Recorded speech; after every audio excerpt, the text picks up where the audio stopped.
৩০শে জানুয়ারি ভারতের ইতিহাসে এই দিনটা শুধু একটা ক্যালেন্ডারের তারিখ না, এটা একটা গভীর ক্ষতের মতো।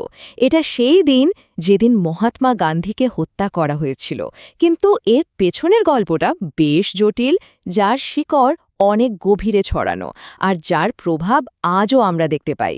চলুন আমরা সবাই মিলে ইতিহাসের পাতা উল্টে দেখি ঠিক কী ঘটেছিল সেদিন। ভাবুন তো একবার, দেশের প্রথম প্রধানমন্ত্রী জওহরলাল নেহেরু জাতির উদ্দেশ্যে ভাষণ দিতে এসে এই কথাগুলো বলছেন। গান্ধীর হত্যার ঠিক পরে তারই আবেগঘন কথাগুলো যেন গোটা দেশের শোক আর বিহ্বলতাকে এক সূত্রে বেঁধে ফেলেছিল। আসলে ওই মুহূর্তটা ছিল এক অপূরণীয় শূন্যতার। সময়টা ছিল বিকেল ৫:১৭। দিল্লির বিড়লা হাউসে প্রার্থনা সভা চলছিল, আর ঠিক তখনই তিনটে গুলির শব্দ। সবকিছু যেন এক মুহূর্তে থমকে গেল। এই ঘটনাটা এতটাই আকস্মিক আর মর্মান্তিক ছিল যে শুধু ভারত নয়, গোটা বিশ্বকে নাড়িয়ে দিয়েছিল। তো এই যে ঘটনাটা ঘটল, এর অভিঘাত কিন্তু শুধু ভারতের সীমানার মধ্যে আটকে থাকেনি। গান্ধীর মৃত্যুতে সারা বিশ্ব জুড়ে একটা শোকের ছায়া নেমে এসেছিল, যা ছিল এক কথায় অবিশ্বাস্য। আন্তর্জাতিক মিডিয়া, বড় বড় দেশের নেতারা সবাই বুঝতে পারছিলেন যে এটা শুধু ভারতের ক্ষতি নয়, এটা গোটা মানবজাতির জন্য একটা বিরাট ক্ষতি। দ্য নিউ ইয়র্ক টাইমস থেকে শুরু করে ব্রিটেনের রাজা পর্যন্ত প্রত্যেকেই গান্ধীর মৃত্যুকে বিশ্ব শান্তির পথে একটা বড় ধাক্কা হিসেবেই দেখেছিলেন। আচ্ছা, আমরা তো ঘটনাটা দেখলাম, কিন্তু আসল প্রশ্নটা হলো কেন এমনটা হলো? এর উত্তরটা খুঁজতে হলে আমাদের একটু পেছনে যেতে হবে, দেশভাগের পরের সেই উত্তাল আর বিভক্ত রাজনৈতিক পরিস্থিতিতে, যেখানে আসলে এই হত্যাকাণ্ডের বীজ বোনা হয়েছিল। বিতর্কের একেবারে কেন্দ্রে ছিল ৫৫ কোটি টাকা। দেশভাগের সময় ঠিক হয়েছিল এই টাকাটা পাকিস্তান পাবে। গান্ধী বলছিলেন, এটা আমাদের নৈতিক দায়িত্ব, এটা দিতেই হবে। আর এই দাবি নিয়ে তিনি আমরণ অনশনেও বসেন। কিন্তু অন্যদিকে একটা বড় অংশ, বিশেষ করে কট্টর জাতীয়তাবাদীরা, এটাকে দেখছিলেন একদম অন্য চোখে। তাদের কাছে এটা ছিল হিন্দু স্বার্থের সাথে বিশ্বাসঘাতকতা বা পাকিস্তানের প্রতি দোষণ। আর এই দ্বন্দ্বটাই বলা যেতে পারে এই হত্যাকাণ্ডের প্লটের মূল কারণ হয়ে দাঁড়ায়। অনেকেই ভাবেন ৩০শে জানুয়ারির ঘটনাটা হয়তো হঠাৎ করেই ঘটে গেছে, কিন্তু সত্যিটা হলো একদমই না। এটা ছিল অনেক দিন ধরে চলতে থাকা একটা ষড়যন্ত্রের শেষ পর্যায়।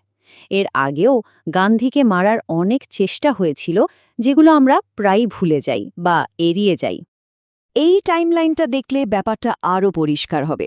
দেখুন, সেই ১৯৩৪ সালে পুনেতে বোমা হামলা, তারপর ১৯৪৪-এ নাথুরাম গডসে ছুরি নিয়ে হামলা, এমনকি ৪৮-এর জানুয়ারিতেও, মানে ঠিক হত্যার ১০ দিন আগেও, বিড়লা হাউসে একটা বোমা ফাটানো হয়েছিল। বোঝাই যাচ্ছে হুমকিটা কতটা লাগাতার আর তীব্র হয়ে উঠছিল। তো এতগুলো ব্যর্থ চেষ্টার পর এলো সেই শেষ দিনটা। চলুন এবার আমরা একদম সেই হত্যাকাণ্ডের দিনের খুঁটিনাটি আর তার পরের বিচার প্রক্রিয়াটা দেখি। কারণ ওই বিচারটা শুধু একটা আইনি ব্যাপার ছিল না, ওটা ছিল ভারতের ভবিষ্যৎ নিয়ে দুটো ভিন্ন আদর্শের লড়াই। গান্ধীর শেষ দিনটা কিন্তু তার আর ৫টা দিনের মতনই ছিল। একদম নিয়ম মেনে চলা, ভোরে প্রার্থনা, তারপর সারা দিনের কাজ, বিকেলে সর্দার প্যাটেলের সাথে জরুরি মিটিং, আর তারপর সেই শেষ প্রার্থনা সভায় যাওয়া। কে জানত এই সাধারণ রুটিনটাই সেদিন ইতিহাস হয়ে যাবে। এমনকি তার শেষ খাবারটাও দেখুন, কি সাদামাটা, সেদ্ধ সবজি, ছাগলের দুধ, কয়েকটা ফল, এটাই ছিল তার জীবন দর্শন। তিনি বলতেন, যে দেশের বেশিরভাগ মানুষ গরিব, সেই দেশের নেতার কোনো অধিকার নেই বিলাসিতা করার। তার এই খাবারটা যেন সেই কথারই প্রতিছবি।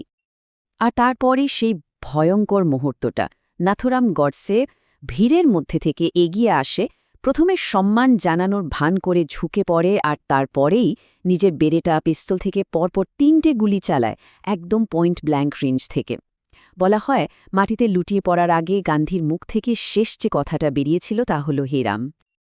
আচ্ছা, যে মানুষটা এই কাজটা করল, তার কি যুক্তি ছিল? আদালতে দাঁড়িয়ে নাথুরাম গডসে একটা লম্বা স্টেটমেন্ট দিয়েছিল।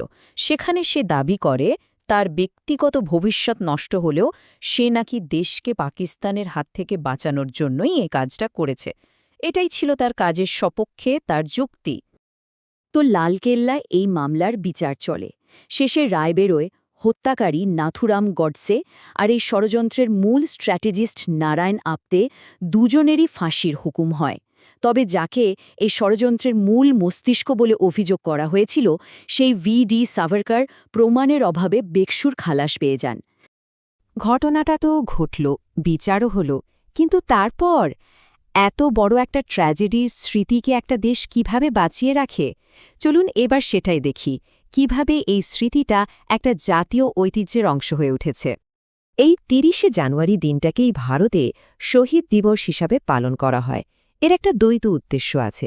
একদিকে যেমন মহাত্মা গান্ধীর আত্মত্যাগকে স্মরণ করা হয়, তেমনি দেশের স্বাধীনতার জন্য যারা প্রাণ দিয়েছেন সেই সমস্ত শহীদদের প্রতি সম্মান জানানো হয়। আর এই দিনটাকে স্মরণ করার একটা খুব ইন্টারেস্টিং নিয়ম আছে।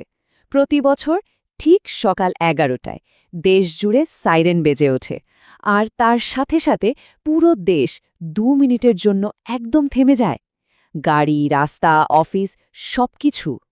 এই 2 মিনিটের নীরবতা আসলে কোটি কোটি মানুষকে এক সুতোয় বেঁধে ফেলার একটা চেষ্টা।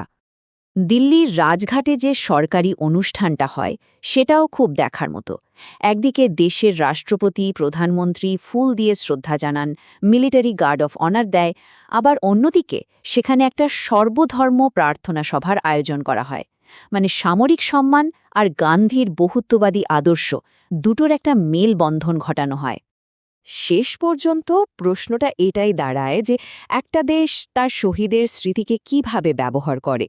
এটা কি শুধু অতীতের একটা ঘটনা মনে রাখা, নাকি এই স্মৃতিটা দেশের বর্তমান আর ভবিষ্যৎকে পথ দেখায়?